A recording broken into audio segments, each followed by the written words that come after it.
Fala aí, lendas. Meu nome é Juan, sou desenvolvedor full stack. Meu foco é web. Quero trazer um conteúdo um pouco mais técnico para o canal.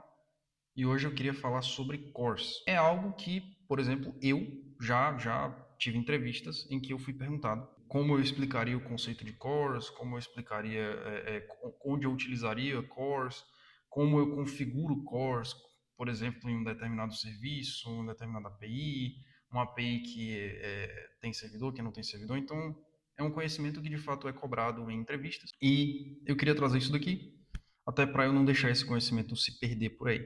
Então, começando pelo que de fato é esse bendito CORS, Cross Origin Resource Sharing.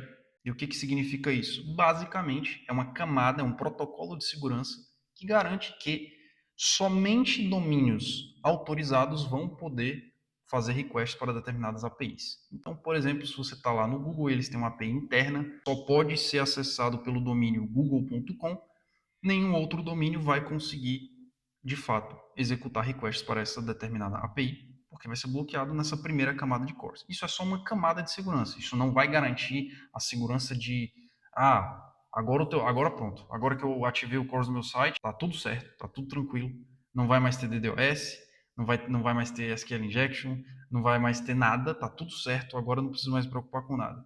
Não é isso que acontece, tá? Tem várias outras camadas de segurança além de cores, mas é uma primeira camada que já é legal para você evitar certos tipos de ataque. A gente já vai falar sobre isso. Feitas essas devidas considerações, a gente tem aqui um pequeno teste, uma pequena demo. A gente precisa entender que cores tem a ver com o seu navegador. Já eu mostro para vocês como fazer o bypass do cores no navegador, mas vamos começar por aqui. Primeiro vamos começar com uma requisição entre aspas, aqui estou colocando aspas, tá? Veja o que eu estou fazendo para depois não vir gente falando, nossa, como assim? Esse conceito não existe. Existem requests que são consideradas simples. Por favor, veja as aspas aqui, tá?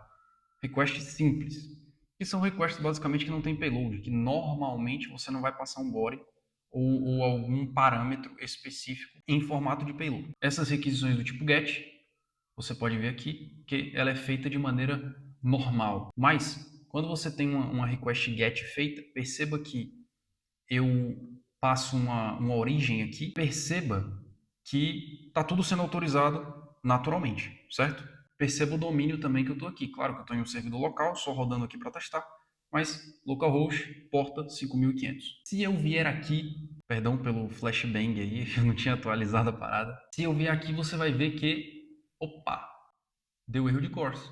Deu erro de cores na nossa request. Perceba que ele nem gerou uma preview, ele nem gerou uma página de erro, porque o erro de cores ele está antes da disponibilização, da entrega do front-end para o cliente, para o navegador. É realmente a primeira camada de segurança de uma API. Só deu 200 porque eu não configurei a API para ter um error handling mais explícito. Mas, de fato, deu erro de cores. Você vê que não retornou nada. Por quê? Porque eu estou usando um domínio aqui que não é algo que foi autorizado. Eu estou acessando o arquivo index.html diretamente, enquanto aqui eu estou utilizando um live server que faz a disponibilização, faz a entrega do conteúdo desse arquivo HTML. E esse aqui eu autorizei. É basicamente isso que o CORS faz. Ele autoriza ou não com base no domínio, com base na origem pela qual aquela request foi feita. E aí a gente entra no outro ponto, que muitas vezes a gente esquece e às vezes a gente nem para pensar exatamente o que é aquilo, que é esse carinha aqui, essa request do tipo pre-flight. O que significa pre-flight? Pre-flight ali, traduzindo, seria algo antes do voo, né? Então, é uma request feita antes, e aí tem a diferenciação da request tipo GET e da request tipo POST, que quando você tem requests como put, patch, post, que tem um body associado, tem algo no formato de payload associado àquela request, ele faz esse pre-flight aí, que é justamente o formato de validação antes da request ser feita. Lembra do que eu falei? Está na primeira camada. Antes mesmo de você chegar a fazer a request, ele já faz uma validação de cores. Isso aqui já é gerenciado, por exemplo, como eu estou usando o Express, já é gerenciado pela própria biblioteca de cores do Express. Então, você vê aqui que foi feito, Você vê aqui a origem, né? A origem é a porta 5500 e foi feito o pre-flight e os dados foram enviados com sucesso. É basicamente isso. E aí a gente entra aqui num ponto. Qual foi a ideia quando o CORS foi inventado? Ele foi criado para que uma determinada request não seja executada num local onde ela não deveria ser executada. E aí você tenha dados roubados por domínios que não deveriam acessar aqueles dados. E impede, por exemplo, injeção de scripts JavaScript que possam ser executadas e roubar, por exemplo, dados de cookies, onde provavelmente dados de login seus estão guardados. E isso pode acontecer se você não tiver uma camada de cores protegendo o seu site. Então é muito importante e por mais que não seja a bala de prata, é uma parada que todo site precisa ter como uma camada de segurança primária. E aí entra um ponto aqui que eu vou mostrar para vocês. Vamos entrar aqui no nosso Insomnia, né? Juan, como que eu consigo fazer a request para a tua API se eu tô no meu Insomnia aqui, no meu provedor, no meu cliente, né, no meu simulador de client, sem habilitar o Corsa, porque são dois ambientes diferentes. É por isso que você precisa testar se você fez um novo endpoint para sua API. Aí vai lá, chega lá pro chefe, pô, chefe, tá tudo certo, tá tudo pronto, a API tá, o endpoint tá redondo para a gente deployar. Sexta-feirazinha, vambora. Aí tu vai lá, faz o deploy, sem testar no ambiente do navegador, o que você não deve fazer, tá? Sempre teste nos ambientes, pelo amor de Deus. E aí não funciona no navegador, fala, putz, chefe, vou ter que fazer um rollback.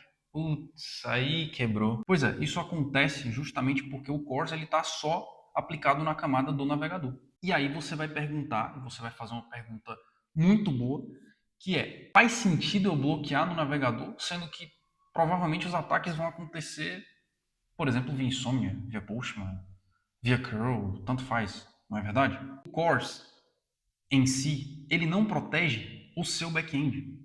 O CORS, ele protege o navegador. Entenda, quem está pagando a conta é o navegador. Se você utilizar o navegador para processar dados, para processar informações, requests, tudo isso é feito do lado do navegador. O CORS ele foi criado pensando em proteger o navegador, o browser em si. É um ponto de você sempre se preocupar em proteger o back-end em si. O CORS ele é uma proteção a nível de navegador, mas o seu back-end é você que precisa ir atrás de implementar as proteções necessárias. E agora, eu vou mostrar para vocês como fazer uma espécie de bypass do CORS no navegador. Você vê aqui que eu tenho esse comando, eu tenho essa tag Disable Web Security. Pelo amor de Deus. Não utilize de maneira normal um navegador que você abriu desabilitando os protocolos de segurança, tá? Eu só vou mostrar aqui que dá para abrir. Pronto. Esse é um navegador sem proteção. Vamos ver se vai funcionar. Deixa eu copiar aqui o meu HTML normal. Opa! Funcionou. Exatamente. Eu posso abrir uma instância do navegador sem habilitar o CORS. Não utilize isso jamais. E é isso aí. Eu espero que tanto você quanto eu nunca mais esqueçamos o que significa CORS. Eu espero que tenha sido útil também para você. Ter entendido de fato o que é CORS, como que o CORS funciona e saber explicar, caso você seja perguntado isso numa entrevista e tudo, você vai estar munido de argumentos ali para demonstrar o seu conhecimento. É isso aí. Agradeço demais por você ter acompanhado aqui o vídeo e até a próxima.